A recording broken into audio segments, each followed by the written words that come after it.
तो ये बाबा साहब अम्बेडकर ने जवाब दिया कि आपकी अध्यक्षता के खातिर मैं अपना सिद्धांत छोड़ने वाला हूँ नहीं। अब अगले पैराग्राफ में बाबा साहब कहते हैं कि आपके 14 तारीख के पत्र के बाद आपका यह पत्र मेरे लिए एक आश्चर्य है। मुझे विश्वास है कि जो कोई भी इसे पढ़ेगा ऐसा ही महसूस करेगा।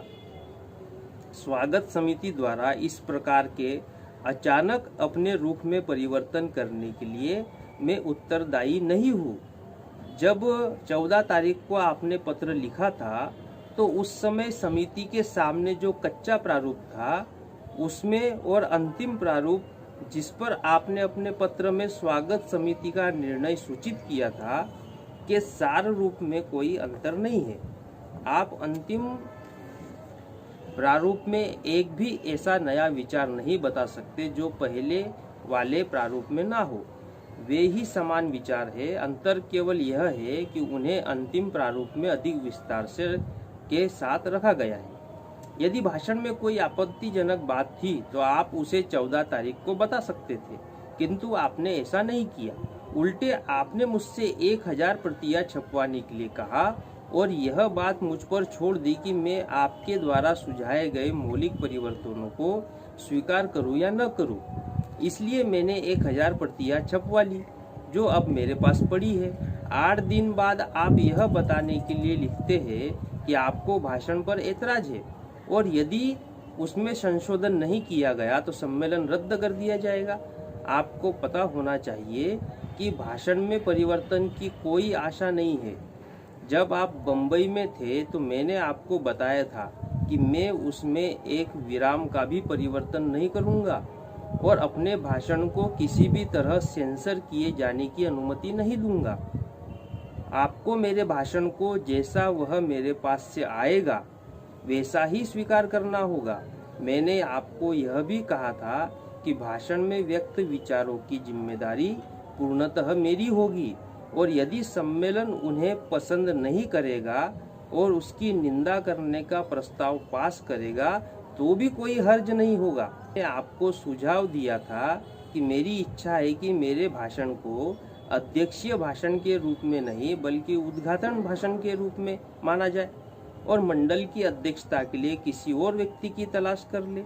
अब इस पैराग्राफ में बाबा साहब ये कह रहे हैं कि भाई अगर आपको आपने जो लेटर लिखा कि आप अध्यक्षीय भाषण में काट छाट करो, तो 9 अप्रैल को जब हर भगवान को कह रहे तो 9 अप्रैल को जब आप बम्बई में आए थे तो उस समय आपकी और हमारी आमने सामने बैठकर बात हुई। आपने वो भाषण पढ़ा, वो पांडुलिपि देखी और आपने उसे पढ़ा। पढ़ने के बाद अपनी जो चर्चा हुई तो उसमें मैंने उस समय यानी मुंबई में जब हर भगवान थे तो उस समय ही बाबा साहब ने बता दिया था कि भाषण में मैं एक कॉमा और मात्रा का भी अंतर नहीं करना चाहूँगा, यानी कॉमा भी चेंज नहीं होना चाहिए। मैं जैसा भाषण लिख रहा हूँ वैसा ही छपना चाहिए, ऐसा बाबा साहब ने हर भगवान से कहा था। तो उस समय हर भगवान ने बोलना चाहिए था कि नहीं भाई ऐसा तो संभव नहीं है वगैरह वगैरह, उस समय कैंसिल कर देते। तो बोले कि तो बाबा साहब कह रहे कि उस समय जब मैंने कहा था तो तब आपने कुछ नहीं कहा। तो ऊपर से 12 तारीख को आपने लेटर लिखा कि इसमें अगर काट छाट हो सकती हो तो ज़रूर करिए और अगर वो भी निर्णय मैं आपके ऊपर छोड़ता हूँ और मुझसे 2 बार उस लेटर में कहा गया कि आप प्रतियां छपवा लीजिए और हम उसके जो है लागत उठा लेंगे। अब मैंने वो जो प्रतियां है, कॉपी है, वो मैंने प्रेस में दे दी है। वो 1000 कॉपी का जो खर्चा है वो मुझे उठाना पड़ रहा है। यानी बाबा साहब उस समय उस स्थिति में नहीं थे कि उसका खर्चा उठा सके, पैसा तो लगता है ना, तो उस समय वो स्थिति में नहीं थे। लेकिन मंडल ने चूंकि कहा था 12 तारीख के लेटर में हर भगवान ने कहा कि आप जो है वो छपवा लीजिए और उसका जो भी खर्चा है हम उठा लेंगे और 100 रुपये का तार भी भेजा था और जो बाकी का जो बचा हुआ पैसा उसका बिल भेज दीजिएगा बोले और हम फिर उसका पेड कर देंगे। इसलिए बाबा साहब अम्बेडकर ने वो 1000 कॉपी जो है वो प्रेस में दी। अब वो छप गई। अब छपने के बाद 22 यानी 9 अप्रैल को 12 अप्रैल को बात कही थी, यानी 14 अप्रैल को लेटर आया था और फिर एक हफ्ते बाद 22 अप्रैल को दूसरा लेटर आता है और उसमें वो कहते हैं कि नहीं नहीं ऐसा नहीं हो सकता, वो भलाई कार्यक्रम रद्द हो जाएगा अगर आप इसमें परिवर्तन नहीं करते भाषण में। तो इस बीच में तो वो छपाई के लिए चला गया और प्रतियां छप गई। अब वो उसका खर्चा तो बाबा साहब के ऊपर बैठ गया। तो इसमें वो बाबा साहब इस बात को क्लियर करते हैं। साहब कहते हैं कि मेरा विश्वास है कि मेरे भाषण में जो विचार व्यक्त किए गए हैं उनकी आपकी समिति से कोई लेना देना नहीं है।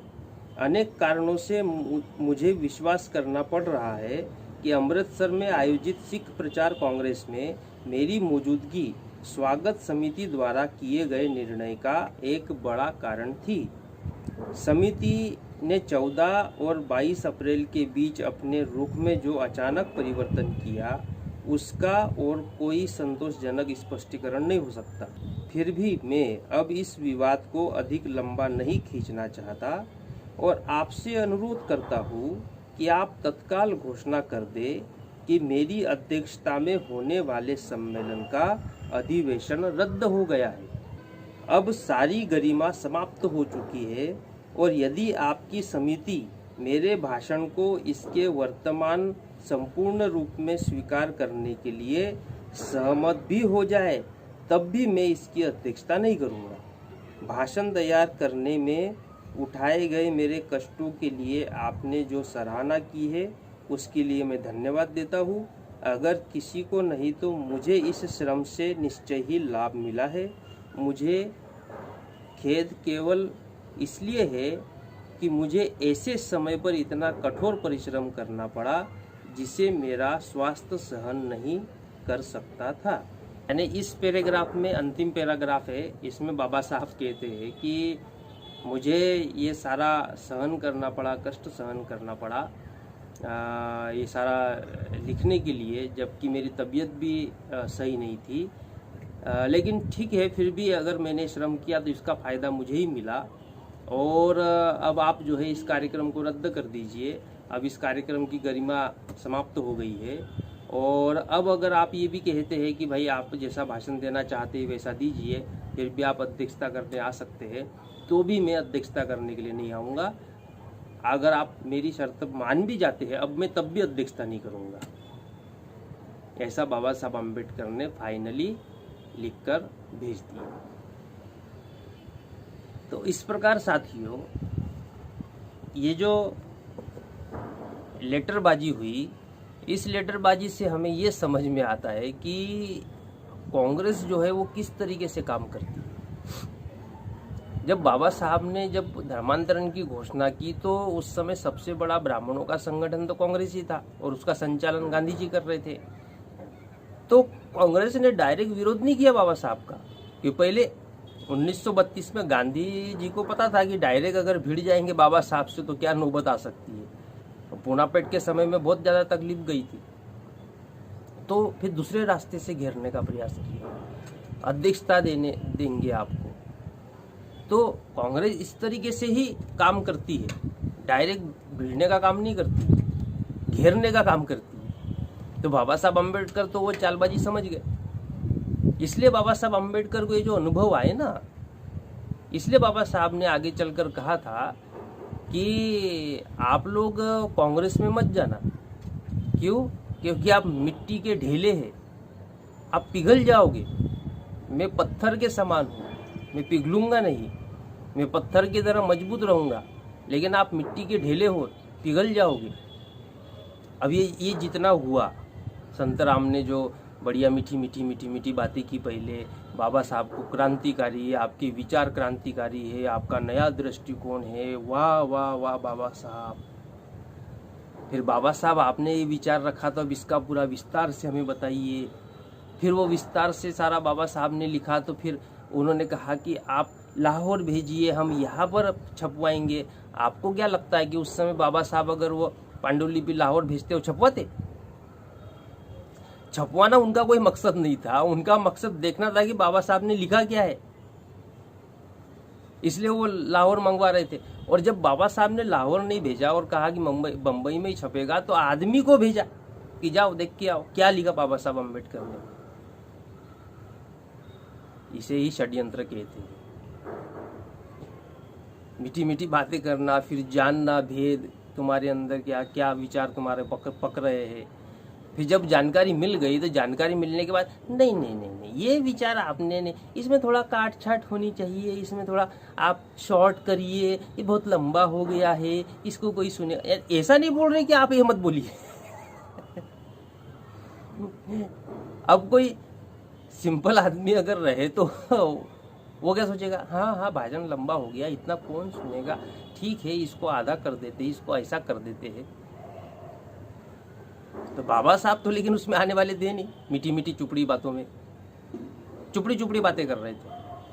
और आखिरी में भी हर भगवान ने जो 14 अप्रैल का जो लेटर लिखा तो उसमें उन्होंने कहा कि ये आप वेद, कम से कम वेद शब्द हटा दो, धार्मिक ग्रंथों के ऊपर मत बोलो, और फिर भी मैं निर्णय आप पर छोड़ता हूँ। इसे चिकनी चुपड़ी बातें कहते हैं। और लास्ट में फिर 24 अप्रैल को हर भगवान ने जो लेटर लिखा कि भाई अगर आप चेंज नहीं करोगे, क्योंकि वो फाइनल पता चल गया कि बाबा साहब मान नहीं रहे हैं, तो फिर आखिरी में फिर उनको फिर आखिर अपने पत्ते खोलने पड़े। तो उन्होंने कहा कि अगर आप नहीं चेंज करते हो उसमें से धार्मिक भावनाओं, धार्मिक धर्म ग्रंथों के ऊपर जो आपने बात कही है, अगर उसको आप नहीं हटाते हो तो फिर कार्यक्रम ही रद्द कर देते। तो बाबा साहब ने कहा कि कर दो, मैं भी चाहता हूँ कार्यक्रम रद्द कर देते। अरे जो विचार हम चाहते हैं, जो सच्चाई है, अगर वही हम नहीं बता पाए कार्यक्रम में, तो ऐसा कार्यक्रम का क्या आचार डालना है? क्या करना है ऐसे कार्यक्रम की अध्यक्षता करके जिसमें समाज को वास्तविक विचार ही नहीं पता चले, तर्कसंगत विचार नहीं पता चले? बाबा साहब ने कहा कार्यक्रम रद्द।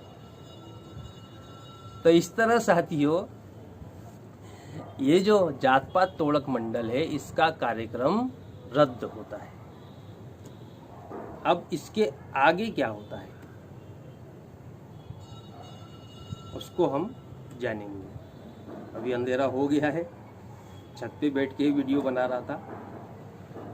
अब किताब में जो लिखा हो वो भी पढ़ने में नहीं आएगा, तो अगले इसमें अब जानेंगे कि आखिर आगे क्या होता है।